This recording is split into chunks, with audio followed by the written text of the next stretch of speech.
This is Dr. Holmes, healer, psychologist, and relationship expert. So what does it mean to be a healer, right? This is how I look at it. The spirit is connected to the mind. Relationships, negative relationships, not only mess with our mind, they mess with our spirit. Because the most important relationship that you can work on is the relationship with yourself. You have to get that relationship right. Once you figure out that relationship with yourself and you heal and you work from there, everything else will fall in place. That energy that you're putting out there, it really matters. That energy that people are attracted to within you that isn't necessarily so good, that will go away. Who you are attracted to, it will change. So we work first on that relationship with yourself. That's very, very critical. I've had parts of my own life that have taught me how to really have a deeper level of empathy. So as a healer, I'll tell you, I've also gone through some things that's important for you to understand. Not only from systemic trauma as a child that I used to climb up and to build myself, but also the loss of a wife 2 years ago who was also 5 months pregnant, where I had to go very deep inside myself and work very hard on myself to heal. What that does is that power, that gift that I have from that, it allows me to focus on you as a healer as well, because we have to heal the spirit to heal the mind. One common mistake that a lot of people make is that they just put way too much energy into finding the right partner. And I'm not saying that's not important, right? But there are a lot of people that you are compatible with potentially. So what you need to do is really gain a lot of self-knowledge, self-awareness, and healing within yourself. And then what you need to do is you have to set up what are the absolutely critical things that are so important to who you are as a human being. But those are things that you have to have in a relationship.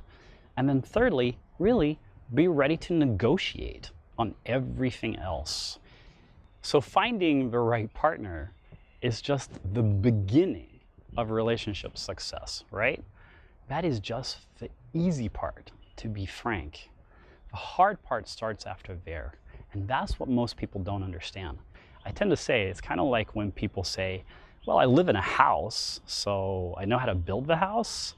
No, that is not the case. We have 60 years of relationship science that actually tells us how to succeed, how to do this right, how to get a marriage right, how to be happy.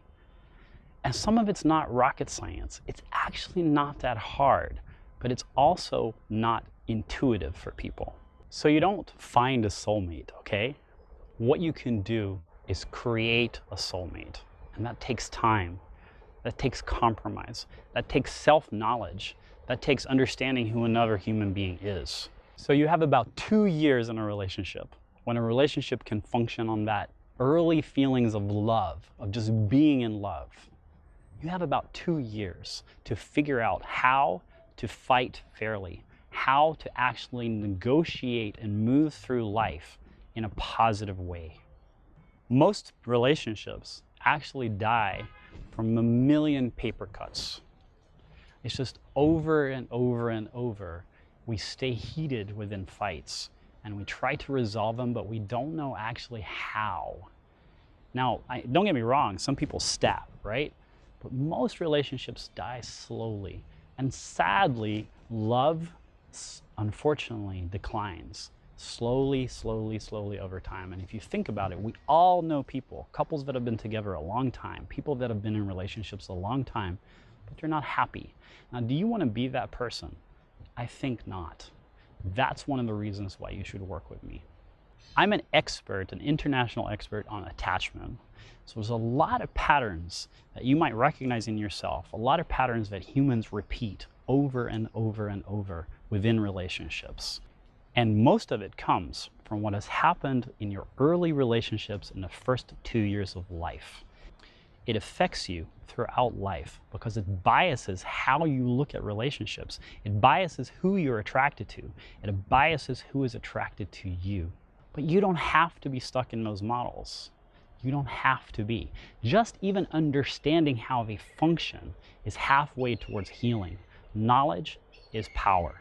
Most of my clients are actually women, aged 25 to 40, usually between relationships, sick of the ones that keep disappointing them, ready for change.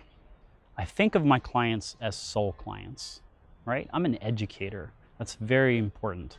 It's very important for me that the people that I am going to work with are ready for change. They're ready to actually, truly change and grow. Because working with people one-on-one, it takes a lot of my energy. So what we do is we have an initial 60-minute session. We call it an exploratory session, where we just figure out whether the energy is right between us, whether we feel it's going to be a good match. It's very important to me that I can think of you as a soul client, right? I am an educator, and I need you as a client always to be ready to truly do the work. The work will only be effective if you're ready for change. After that initial session, we continue to have weekly sessions. I give you homework in between, quite a lot of things where you have to do that self-work, and you also have constant access to me. So I can think of one particular case, the client who came to me just broken and meek and feeling like a victim. And it wasn't really her husband. There was no problem there, really. It was her in-laws, her mother-in-law, her sister-in-law. And as we worked closely together with time, she started gaining more confidence as she gained an understanding of what some of abusive systems look like within families. And finally, she dared to actually talk to her husband, talk to him about it. And she came back to me and she said, "Dr. Holmes, I had no idea that a relationship with my husband could be this positive."